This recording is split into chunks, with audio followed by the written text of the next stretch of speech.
Fraud loan apps के हवाले से काफ़ी सारी बातें हम लोगों ने की हैं। इस चैनल पे आपको बहुत सारी वीडियोस ऐसी मिल जाएंगी कि आप किस तरह से बच सकते हैं इन लोगों के फ्रॉड से। और अगर आपने लोन ले लिया, परेशान हो रहे हैं और उनकी जानिब से मुसलसल कॉल्स आ रही हैं, तो उनको किस तरह रिस्पॉन्ड करना है और इस सारे इशू को कैसे टैकल करना है। आज की इस वीडियो में बात जो करनी है वो ये है कि देखें, लोन की ज़रूरत तो पड़ सकती है किसी को भी, मुआशी हालात किसी भी तरह का रुख इख्तियार कर सकते हैं। तो मार्केट में ऐसी ऐप्स भी मौजूद हैं कि जो लोन बिल्कुल उनका जो मकसद है वो यही है कि माइक्रो फाइनेंसिंग की जाए और उससे वो भी उनको भी रिटर्न ऑन इन्वेस्टमेंट कुछ ना कुछ मिले और जो यूजर्स हैं उन्हें भी फायदा हो सके। लेकिन वो ऐप्स, उन ऐप्स तक आप पहुंचेंगे किस तरह से कि जो आपको सूट करेंगी, जो आपकी पर्सनल इंफॉर्मेशन को हाईजैक नहीं करेंगी, उसे आपके अगेंस्ट इस्तेमाल नहीं करेंगी, आपको ब्लैकमेल नहीं करेंगी। कुछ लेजिट ऐप्स आप किस तरह से सर्च कर सकते हैं, क्योंकि एक तवील फहरिस्त है, एक बहुत लंबी लिस्ट आपको मिल जाएगी अगर आप गूगल प्ले स्टोर पे जाएं। तो आज की इस वीडियो में हमने कुछ टिप्स आपके साथ शेयर करनी है और आपको बताना है कि इस किस्म की ऐप्स जो आपका वाकई में साथ दें और मुश्किल वक्त में आपको लोन प्रोवाइड करें और बाद में आपको किसी परेशानी का भी शिकार ना होना पड़े, जैसा कि ये पीके लोन, इजी लोन या बरवक्त जैसी ऐप्स और स्मार्ट कर्जा, इस तरह की ऐप्स ने जैसे लोगों को तंग किया। तो वो टिप्स क्या हैं, आइए देखते हैं जी। तो इन टिप्स में कुछ चीजें तो ऐसी हैं जो आपको ऐप सर्च करते वक्त और उसे इंस्टॉल करने से पहले ही उन चीज़ों को मेक श्योर करना है कि क्या ये सारे पॉइंट्स फुलफिल हो रहे हैं, आपको वो इन्फॉर्मेशन मिल रही है जो भी मैं बताऊं। उसमें सबसे पहली चीज़ आपने ये देखना है कि क्या ये ऐप 2 फैक्टर ऑथेंटिकेशन ऑफर कर रही है। मतलब जैसे आप ऐप को लॉग इन करते हैं तो आपके मोबाइल पे एक कोड आए और उस कोड को, जिसे ओटीपी या वन टाइम पासवर्ड कहा जाता है, आप एंटर करें तो उस ऐप के इंटरफेस में आप एंटर हो सकें, उसे यूज कर सकें। उसके अलावा आपने इंक्रिप्शन को लाजमी इंश्योर करना है कि वो ऐप इंक्रिप्शन ऑफर कर रही है, जो भी आपका डाटा है वो किसी दूसरी ऐप या किसी भी दूसरे फर्द के लिए एक्सेसिबल ना हो, जो भी आप उस ऐप में अपना डाटा एंटर करते हैं। उसके बाद दूसरे नंबर पर जो चीज आपने देखनी है वो ये है, उस ऐप की जो एडमिनिस्ट्रेशन पॉलिसी है या जो भी पॉलिसी टर्म्स एंड कंडीशंस वगैरह हैं वो क्या है, उनको आपने कोशिश करनी है कि आप एक मरतबा गो थ्रू लाजमी करें। नॉर्मली ये टर्म्स एंड कंडीशंस या फिर जिसे आप शराइत व ज़वाबित, क़वाइद व ज़वाबित वगैरह के नाम से एक पूरा पेज होता है, काफ़ी सारी, उसमें वो सारी की सारी उन्होंने इन्फॉर्मेशन दी होती है कि हम कैसे ऑपरेट करते हैं, हमारा इंटरेस्ट रेट क्या है, हमने हमारा जो पेमेंट प्लान है वो किस तरह से हम एग्जीक्यूट करेंगे। ये सारी की सारी इन्फॉर्मेशन पढ़ने की कोशिश करनी है और देखना है कि एक ट्रांसपेरेंट पॉलिसी के तहत वो ऐप ऑपरेट कर रही हो। आपको नजर आ रहा हो कि यार इतना इंटरेस्ट मुझे पड़ेगा और ये पेमेंट प्लान है जिनको मैं चूज कर सकता हूँ कि मैंने किस तरह से पेमेंट रिटर्न करनी है। उसके बाद आपने ये देखना है कि कस्टमाइज्ड पेमेंट प्लान वहां पर मौजूद है कोई या नहीं है। मतलब आप ऐप इंस्टॉल कर रहे हैं और आपने इस चीज को मेक श्योर करना है कि जो भी ऐप आप यूज कर रहे हैं लोन लेने के लिए,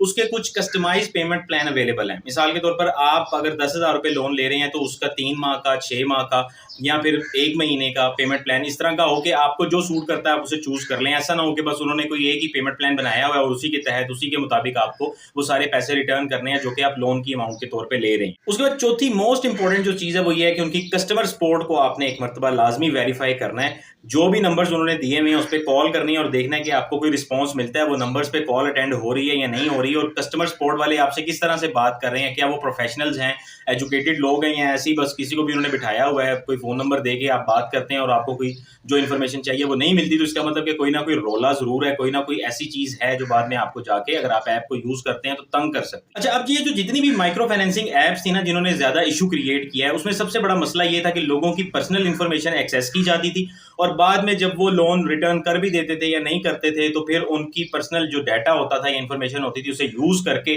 उनको तंग किया जाता था या ब्लैकमेल किया जाता है, हरासा किया जाता है। तो अब ये कैसे पता चलेगा कि क्या कोई ऐप आपके पर्सनल डाटा को एक्सेस कर रही है या नहीं कर रही। पर्सनल डाटा में कुछ चीजें तो ऐसी होती हैं जो वाकई ऐप से रिलेटेड होती हैं, मतलब लोन से या इस किस्म की एप्लीकेशन से रिलेटेड है, उन्हें आपकी वो इन्फॉर्मेशन चाहिए होती है, कॉन्टैक्ट डिटेल्स चाहिए होती हैं या फिर कोई भी और जो रेलिवेंट इन्फॉर्मेशन है। अदरवाइज कुछ ना कुछ ऐसी इन्फॉर्मेशन जरूर होती है जो ये ऐप्स एक्सेस करती थी, इनको उसकी जरूरत कोई नहीं होती, लेकिन आपको बाद में ब्लैकमेल करने के लिए, जैसे आपकी पर्सनल वीडियोस या आपकी गैलरी को एक्सेस कर लिया, आपकी कॉन्टैक्ट लिस्ट को एक्सेस कर लिया, तो ये आपने अब कैसे पता चलेगा कि जी ये जो भी आपका पर्सनल डाटा है क्या ये ऐप उसे एक्सेस कर रही है या नहीं कर रही, वो आप कैसे जानेंगे। उसके लिए आपने इन टिप्स को फॉलो करना है। उसमें सबसे पहले तो आपने ये चीज देखनी है कि ऐप की जो भी मतलब उसका इंटरफेस है, जहां पे ऐप से रिलेटेड अबाउट का सेक्शन है और ऐप से रिलेटेड इन्फॉर्मेशन वहां पे गिवन है, उसमें आपने उनका ऑनलाइन और ऑफलाइन दोनों एड्रेसेस को, कॉन्टैक्ट डिटेल्स को वेरीफाई करना है। ये देखना है कि जो ऑनलाइन उनका कोई ईमेल आईडी वगैरह है या कॉन्टैक्ट उन्होंने कोई दिया हुआ है तो वहां पे कॉल रिसीव हो रही है या नहीं हो रही। उसके अलावा उनका फिजिकल एड्रेस आपने लाजमी वेरीफाई करना है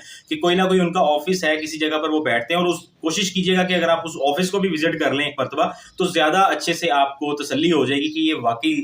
कोई लेजिट एप्लीकेशन है और ये ठीक तरीके से काम कर। दूसरे नंबर पे आपने उनकी रजिस्ट्रेशन चेक करनी है, क्या वो SECP से रजिस्टर्ड है या स्टेट बैंक ऑफ पाकिस्तान से रजिस्टर्ड है। तो ये रजिस्ट्रेशन भी जो है SECP या SPP जब किसी को रजिस्टर करती है या उनसे वो एफिलिएट होते हैं तो कुछ ना कुछ डॉक्यूमेंटेशन होती है। वैसे तो ये जो फ्रॉड लोन ऐप्स थी बरवक जैसी, ये भी SECP से रजिस्टर्ड थी, लेकिन उसका ये फायदा हुआ कि जिन लोगों ने लोन वापस नहीं किया, उन्होंने जब FIA में एप्लीकेशंस दी तो फिर उनको ये रिस्पॉन्स मिला कि आपने जितना लोन वापस कर दिया ठीक है, उससे बाहर आपको कुछ पे करने की जरूरत नहीं है। मतलब FIA ने या SECP ने उन लोगों को सपोर्ट किया। तो जो कुछ ऐसी एप्लीकेशन हैं जो बिल्कुल भी रजिस्टर्ड ही नहीं है, ना SECP से ना SPP से, उन ऐप्स को यूज करके तो आप बाकी अपने साथ ज्यादती करते हैं। तो आपने ये चीज जरूर वेरीफाई करनी है कि वो ऐप जो है वो SECP से या स्टेट बैंक ऑफ पाकिस्तान से या इसी तरह की जो भी फाइनेंशियल रेगुलेटरी अथॉरिटीज हैं उनसे रजिस्टर्ड हो। अच्छा जी, पर्सनल डाटा को एक्सेस करने के वाले से जो बहुत इंपॉर्टेंट चीज है, थोड़ी सी टेक्निकल है, उसके लिए आप किसी से हेल्प ले लें। वो ये है कि आपने रिव्यू करना है कि ऐप की जो परमिशंस ये मांगती है वो कौन कौन सी परमिशन आपसे मांग रही है। उन परमिशंस को आपने लाजमी तौर पे रिव्यू करना है। किस किस्म के डाटा को वो ऐप एक्सेस कर रही है, आपने ये चीजें लाजमी वेरीफाई करनी है। जब भी आप कोई एप्लीकेशन अपने मोबाइल में, स्मार्टफोन में इंस्टॉल करते हैं तो वो आपसे पूछती है कि क्या ये एप्लीकेशन आपके कॉन्टैक्ट लिस्ट को एक्सेस कर सकती है, लोकेशन हिस्ट्री को एक्सेस कर सकती है, लाइव लोकेशन को एक्सेस कर सकती है, आपकी गैलरी को एक्सेस कर सकती है। तो ये आपने लाजमी तौर पर मद्देनजर रखना है कि अगर कोई लोन ऐप आप इंस्टॉल कर रहे हैं और वो आपकी गैलरी को एक्सेस कर रही है तो इसका मतलब कि वो फ्रॉड लोन ऐप है और वो बाद में आपकी इस पर्सनल डाटा को, आपकी तस्वीर को, वीडियोस को आपके खिलाफ आपको ब्लैकमेल करने के लिए यूज करेगी। कई लोगों को नहीं पता चलता कि ये रिव्यू परमिशन वगैरह क्या होता है। तो आप किसी दूसरे शख्स से, किसी और अपने दोस्त से या किसी फैमिली मेंबर से हेल्प ले सकते हैं जो इन चीज़ों को, स्मार्टफोन एप्लीकेशंस को अच्छी तरह से समझता है, इनको जानता है। तो आप उससे पूछ सकते हैं कि जी वो चेक भी कर सकते हैं कि अगर कोई ऐप आपने इंस्टॉल कर लिया तो उसको क्या क्या परमिशंस मिल चुकी हैं या आपने खुद ही क्लिक करके उसको परमिशंस दे दी हैं। उसके बाद एक और बहुत इंपॉर्टेंट चीज़ है कि आपने जब भी कोई ऐसी ऐप इंस्टॉल करने लगना है तो उसकी पेरेंट कंपनी को लाजमी रिसर्च करना है। नॉर्मली ये होता है कि ये बिजनेस किसी एक नाम से रजिस्टर्ड होता है जो बड़ा पॉपुलर या अनपॉपुलर भी हो सकता है। उस बिजनेस के अंडर माइक्रो फाइनेंसिंग के लिए ये एक अलग से कंपनी जो है उसको रजिस्टर करवाते हैं और फिर उसके थ्रू लोगों को लोन देते हैं। तो आपने पेरेंट कंपनी को एक मरतबा वेरीफाई करना है कि कौन सी पेरेंट कंपनी है, उससे आपको काफी इन्फॉर्मेशन मिल जाएगी। अगर तो वो कोई पॉपुलर है, रजिस्टर्ड कंपनी है, कोई प्रॉपर एक लेजिट कंपनी है, तो इसका मतलब कि उनकी ऐप भी लेजिट है। अगर वो ऐसी कोई Tom Dick and Harry company है और आप